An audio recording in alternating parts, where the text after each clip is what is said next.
जब मेरे आका की पैदाइश हुई, मेरे आका जब इस दुनिया पे तशरीफ लाए, तो उससे पहले 1000 साल पहले से इसमें आग जल रही थी। आतिश परस्ती था ये, इसमें आतिश की पूजा होती थी, आग की पूजा होती थी, और इसमें 1000 साल से आग जल रही थी। और इसका जो बादशाह था उसने ये कहा था कि इसके जो कंगूरे थे 14 इसके अंदर, तो उसको इतना घमंड था कि इसके कंगूरे कभी नहीं टूटेंगे और न कभी महल में दरारें आएंगे, शक पड़ेगा, दरार नहीं पड़ेगी। तो जब मेरे आका तशरीफ लाए तो उसी वक्त उसके 14 कंगूरे टूट के गिर गए, और ये जो दरारें दिख रही है ना, ये उसी दिन की दरारें हैं, यानी आज से 1450 साल पहले की ये दरारें हैं। 1450 साल पहले, और उससे 1000 साल पहले से इसमें आग की पूजा होती थी, यानी 24.5 सालें हो गई, और उससे पता नहीं कितने साल पुराना होगा।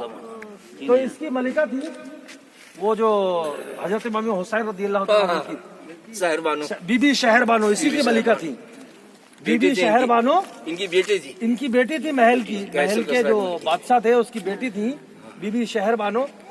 और वो जो वाकया है ना, मेरे आका ने हजरत सुराका रज़ियल्लाहु ताला अन्हु से फरमाया कि सुराका तुम्हारे हाथों में मैं सोने के कंगन देखता हूँ, कैसर और किसरा के कंगन।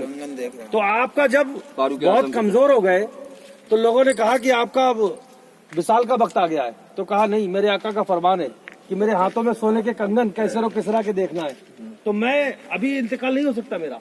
उनसे इतना पुख्ता यकीन था अल्हम्दुलिल्लाह। तो आपने जो है दौरे फारूक आजम में जब ये इसको फतेह हुआ और जब इसको जीता, तो यहाँ से वो मलिका को लेके गए थे यहाँ, तो वो हजरत फारूक आजम रज़ियल्लाहु ताला अन्हु के साहिबजादे ने ख्वाहिश की कि इनसे निकाह मेरा हो जाए। तो कहा कि आप जो है वो बादशाह नहीं है, बादशाह तो शहंशाह नहीं है, ये शहंशाह की बेटी है, तो ये शहंशाह को होगी। हजरत इमाम हुसैन रज़ियल्लाहु ताला अन्हु से निकाह फरमाया। और यहाँ जो है मतलब ये देखो 2450 साल से ऐसे ही लगातार इसका हाल, और जो इख्तिलाफ है, जो दरारें हैं, वो आज भी ऐसी मौजूद है। लेकिन पिछली साल के मुकाबले ना अब जो है थोड़ा जर्जर हाल ज्यादा हो रहा है। वो देख लो, एक मिनट, 1900